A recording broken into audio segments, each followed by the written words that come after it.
কত মধুর ছিল সে রাতগুলো। আজ কত বছর হয়ে গেল, ইভার ছোঁয়া পায়নি সে। এতদিন সে প্রতীক্ষা করে আছে, ইভা হয়তো একদিন আবারও ফিরে আসবে অশরীরী হয়ে।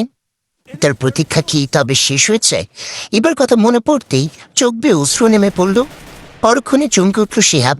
স্পষ্ট অনুভব করছে সে কেউ একজন তার চোখের জল মুছে দিয়েছে। তবে মারিয়া নয়, সে নিশ্চিত। মারিয়া ছেলেকে বুকে নিয়ে আবারও ঘুমাচ্ছে। এটা চতুর্থ কেউ একজনের কাজ। ইভা, হ্যাঁ, ইভা ছাড়া আর কেউ নয়, শিহাব নিশ্চিত। পরদিন স্কুল থেকে ফেরার পথে শিহাব পথ আটকাল ঊর্ধ্বের। ঊর্ধ্বে একটু অবাক হওয়ার ভান করে জিজ্ঞাসা করল, কি ব্যাপার শিহাব? হঠাৎ পথ আটকালেন জি? প্লিজ মিথ্যা বলবে না, বলো তুমি ইভা। হোয়াট? আমি কেন ইভা হতে যাব? আমি নিশ্চিত তুমি ইভা। আপনার হয়তো কোথাও ভুল হচ্ছে। দেখুন, আপনারা ইভা মারা গেছে, দিনের বেলা একটা মানুষকে আপনি ইভা বানিয়ে দিলেন। আমি কোন যুক্তিতে মানতে চাই না, আমি শুধু জানতে চাই তুমি ইভা কিনা। সরি, আমি এখন ইভা না, তুমি ইভা। আমি সেটা আজকে জেনেই ছাড়বো। বলতে বলতে শিহাব চলে যাওয়ার জন্য পা বাড়ালো। উঠি তাকিয়ে থাকলো তার চলে যাওয়ার দিকে। রাতে শিহাব একা একা বাসার ছেদে পায়চারি করতে লাগলো। সে নিশ্চিত ইভা এখানে আসবে। একটু পর একটা শীতল বাতাস বয়ে গেল। শিহাব বুঝলো ইভা এসেছে।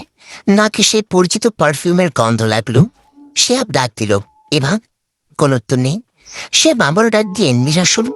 এবার একটু উত্তেজিত হয়ে সে বলল, ইভা, আমি জানি তুমি এখানে আছো, দেখা দাও প্লিজ। অনেকক্ষণ পরে এবার দেখা না পেয়ে শিহাব একটু চিৎকার করে বলল, বেশ, কি করে তোমার দেখা পেতে আমি জানি। বলে আর অপেক্ষা করল না, ছাদ থেকে লাফ দিল শিহাব। সে জানে ইভা তাকে রক্ষা করবে। ছাদ থেকে মাটিতে পড়বার আগ মুহূর্তে একটা আলোর ঝিলিক এসে শিহাবকে ঘিরে ফেলল। তারপর ধীরে ধীরে উপরে তুলে আনলো তাকে। আলোর ঝিলিকটা একটা মেয়ের আকার ধারণ করলো। শিহাব দেখলো অশ্রুসিক্ত নয়নে তার সামনে দাঁড়িয়ে আছে ইভা। জুড়ে তুলল পরস্পরকে। অনেকক্ষণ কান্না করলো দুজন। কত বছর পর মিলন হলো তাদের। কান্না জড়িত কণ্ঠে ইভা বলল, কেন এই পাগলামি করতে গেলে? আমি যদি না থাকতাম তাহলে কি হতো? আমি তো জানতাম তুমি আছো, তুমি আমাকে রক্ষা করবে। আমার বিশ্বাস ছিল। এতদিন নিজের পরিচয় দাওনি কেন? দেখছিলাম আমাকে কতটা ভালোবাসো তুমি। কিন্তু তুমি তো দিনে অদৃশ্য থাকো। তাহলে ওটা আমার দেহ না, ওঠে নামের একটা মেয়ের। তারপর ইভা সবকিছু খুলে বলল শিহাবকে। কিছুক্ষণ নীরবতায় কাটলো সময়। তারপর ইভা জিজ্ঞাসা করলো, তারপর কি খবর তোমার? দেখতে তো পাচ্ছ, বাবার মৃত্যুর পর চট্টগ্রাম থেকে কক্সবাজারে চলে আসি। এখানে চাকরি, এখানে সবকিছু এখন। ও আচ্ছা, আমার কথা মনে পড়তো? অনেক। প্রতিটা মুহূর্তে তোমার কথা মনে পড়তো। ভাবতাম আবার আসবে তো তুমি। কখনো কি আবার দেখা হবে তোমার অশরীরী আত্মার সাথে? এতদিনের প্রতীক্ষা আমার শেষ হয়েছে আজ। তুমি ঠিক আগের মতোই আছো শিহাব। তোমার সে রূপ এখনো আছে, একটু বদলাওনি তুমি। ইস, যদি বেঁচে থাকতাম আমি হয়তো তোমার সংসার করতাম তোমার সাথে। কি কি করবো বলো? এত বড় কপাল আমার ছিল না। ওসব কথা বাদ দাও। তুমি সে আগের মতোই আছো, আমি তো অশরীরই আগের মতোই থাকবো। আচ্ছা, সাদিয়ার কি খবর? তার সাথে যোগাযোগ নেই? শুনেছি এখনো দ্বিতীয় বিয়ে করেনি। ও, সে তোমার কাঁধে একটু মাথা রাখতে দিবা? সে বিভাকে জড়িয়ে ধরে কাছে টেনে আনলো। এবার শিহাবের কাঁধে মাথা রাখলো। কতদিন এই ভালোবাসার ছোঁয়া পায়নি সে। জান শিহাব, সেবার যখন তোমাকে ছেড়ে চলে যাচ্ছিলাম, তখনও এত যে কষ্ট হয়েছিল তোমাকে বলে বোঝাতে পারবো না। তখন আমি চলে গিয়েছিলাম, কিন্তু আমার আত্মাটা তখনও অতৃপ্ত ছিল। যার কোনো অস্তিত্ব নেই, তাকে নিয়ে তুমি সারা জীবন পড়ে থাকবে, এটা আমি মানতে পারিনি, তাই চলে গিয়েছিলাম। তুমি মারিয়াকে পেয়ে হয়তো আমাকে বলে যেতে পারবে এই ভেবে, কিন্তু বিশ্বাস করো, আমি চলে গিয়েছিলাম ঠিক, আমার মনটা তোমার কাছে পড়েছিল। আমিও সারাদিন ছটফট করতাম তোমার জন্য। বিয়ের পর মারিয়ার সাথে অনেকদিন ভালো করে কথা বলিনি। এ বড় অদ্ভুত প্রেম। মৃত্যুর পর এপার ওপারে দুজনের মাহেন্দ্রক্ষণে হঠাৎ বাধা দিল মারিয়া। শেষে বলল, কি করছে সে একা একা? চল ভেতরে যাই। আচ্ছা তুমি যাও, আমি আসি। মারিয়া চলে গেলে ইভা বলল, যাও শিহাব, একটু পর আমি আসবো। তোমার বুকে থাকবা সারা রাত। রুমে এসে শিহাব লাইট অফ করে শুয়ে পড়ল মারিয়ার পাশে। চোখে তার ঘুম এলো না। ইভার জন্য ওয়েট করছে সে। একটু পর ইভা আসলো। ইভা শিহাবের বুকে উঠে জড়িয়ে ধরল তাকে। অনেকদিন পর আবারও এভাবে একসাথে শুয়ে আছে তারা। ইভা শিহাবের মাথায় হাত বোলাতে লাগলো। একটু পর শিহাবের চোখে নেমে এলো শান্তির ঘুম। পাতাল পরিতে টানল। স্কুল শেষ করে আর্থি বের হলো। হঠাৎ একজনের ডাকে থমকে দাঁড়ালো। পেছন ফিরে দেখলো সে একটা অপরিচিত ছেলে দাঁড়িয়ে আছে। ছেলেটা কাছে এসে জিজ্ঞাসা করলো, কেমন আছো অর্থি? অর্থি অবাক হয়ে জিজ্ঞাসা করলো, আপনি আমাকে চিনতে পারছেন? আমি অভ্র, তোমার ভালোবাসা ছিলাম। মানে? না চেনার ভান করতেছে কেন অর্থি? দেখো, তোমাকে আমি ধোকা দিয়েছিলাম, সেজন্য দুঃখিত। চট্টগ্রাম থেকে কক্সবাজার কবে এসেছো? কয়েকদিন হচ্ছে। দেখুন, আমি আপনাকে সত্যি চিনতে পারছি না। সরি, আমাকে যেতে হবে, বাই। বলতে বলতে অর্থি চলে গেল। অভ্র অবাক হয়ে তাকিয়ে থাকলো। আশ্চর্য, অর্থি তাকে চিনতে পারছে না, অথচ একটা সময় ছিল অর্থি তাকে পাগলের মতো ভালোবাসত, আর সে তাকে ধোকা দিয়েছে। চট্টগ্রামে নানুর বাসায় বেড়াতে গিয়ে প্রেম হয় অর্থির সাথে তার। এসব কিছু কি অর্থি ভুলে গেছে, নাকি চিনা না চেনার ভান করছে? অর্থিকে ফলো করে তার বাসা চিনে নিল অভ্র। এরপর থেকে প্রতিদিন অর্থির সাথে দেখা করতে চাইতো সে। একদিন অর্থি বিরক্ত হয়ে বলল, দেখুন প্লিজ, আপনি এভাবে আমাকে ডিস্টার্ব করবেন না। আমি সত্যি আপনাকে চিনি না, তুমি আমাকে চিনো। আমি ক্ষমা চাইছি, প্লিজ। আমি তোমার সাথে আবার নতুন করে সম্পর্ক করতে চাই। অর্থি কি করবে এখন বুঝতে পারছে না। নিজের আসল পরিচয়টাও দিতে পারছে না সে। সে এখন কিভাবে অভ্রকে বোঝাবে সে এই দেহটা অর্থির, কিন্তু আত্মহত্যা তো অন্য কারণ। হঠাৎ শিহাবকে আসতে দেখে অর্থি যেন হাফ ছেড়ে বাঁচল। শিহাব কাজ ছেলে উঠতে বলল, দেখ না শিহাব, ও কি সব আবল তাবল বকতেছে, আমি নাকি ওর প্রেমে ছিলাম ইত্যাদি ইত্যাদি। দেখেন মিস্টার, আপনার প্রেম টেম কিচ্ছু না, বুঝলেন? আর ডিস্টার্ব করবেন না ওকে। কথাটা বলে শিহাব ওর থেকে নিয়ে চলে গেল। ব্যাপারটা খুব রহস্যজনক মনে হলো অভ্রর কাছে, কিন্তু হাল ছাড়া পাত্র সে নাই। এরপর সে ওদের সম্পর্কে খোঁজ নিতে গেল। আকাশে সুন্দর চাঁদ উঠেছে আজ। চাঁদের আলোতে শিহাবের হাত ধরে বা হাঁটছে সমুদ্রের তীর ধরে। সাধারণত সমুদ্রে অনেক মানুষ থাকে, তারা দুজন নির্জনে হাঁটছে। শিহাব, তোমার হাত ধরে পানিতে নামতে ইচ্ছে করছে? এই ভাবদার করলো, ওকে চলো। পরস্পরে হাত ধরে ওরা পানিতে নামলো। একজন আরেকজনকে পানির ছিটকা মেরে ভিজিয়ে দিল। দুজন একসাথে গোসল করলো। হঠাৎ শিহাব চিৎকার করে উঠল, এবা আমাকে বাঁচাও। চমকে উঠল এবা, দেখলো শিহাব ধীরে ধীরে ডুবে যাচ্ছে পানিতে। চোরাবালিতে পা দিয়েছে সে। এবা হাত বাড়ানোর আগেই ডুবে গেল সে। এভাও ডুব দিল পানিতে, কিন্তু শিহাবকে খুঁজে পেল না। একটু পর দেখলো শিহাবকে কিছু একটা যেন ধরে নিচের দিকে নিয়ে যাচ্ছে। ইভাও গতি বাড়িয়ে দিল, ওদের পিছু পিছু যেতে লাগলো। কিছুক্ষণ পর ওরা চলে এলো অন্য একটা জগতে, পাতালপুরি। ইভা দেখলো শিহাব অজ্ঞান হয়ে পড়ে আছে, আর তার পাশে দাঁড়িয়ে আছে একটা জলপরি।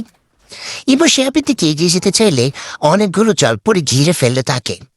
প্রথম জলপরিটা গর্জন করে উঠল, কে তুমি মূর্খ, এমন শুভ কাছে বাধা দিতে আসছো?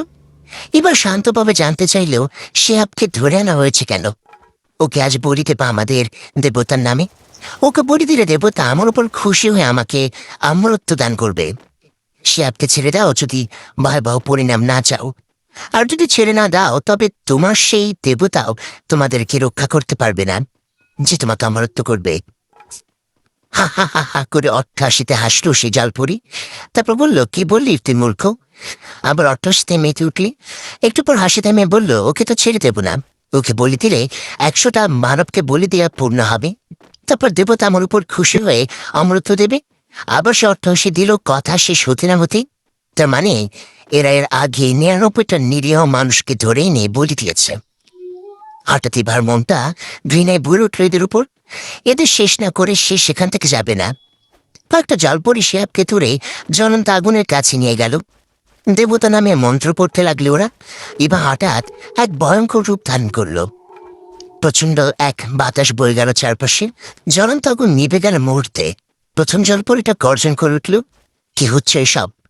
তার কথা শেষ না হতেই অট্ট হাসিতে মেতে উঠল এবার এবার।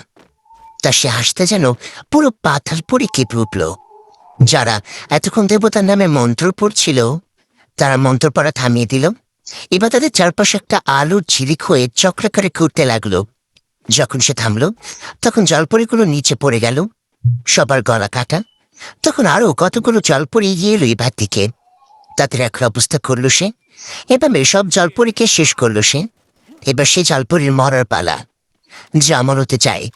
এবার ধীরে ধীরে এগিয়ে যেতে লাগলো তার দিকে।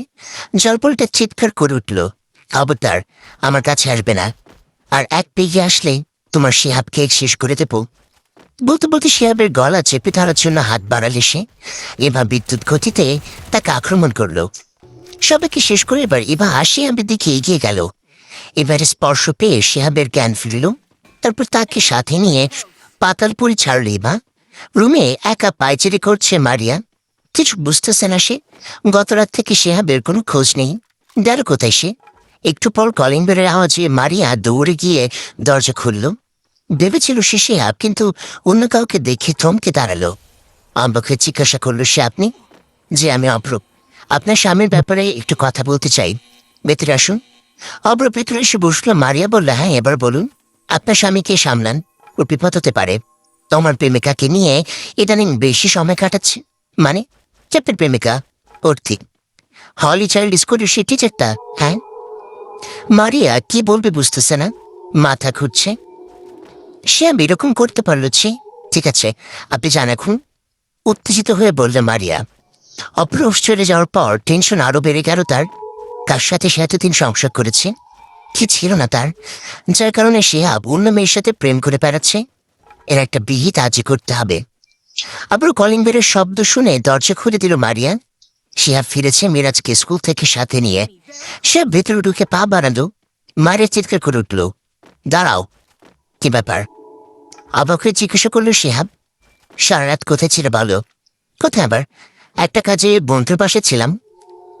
মিথ্যে বলবে না, তুমি উর্ধের কাছে ছিলে। শিহাব অবাক হলো কথাটি শুনে।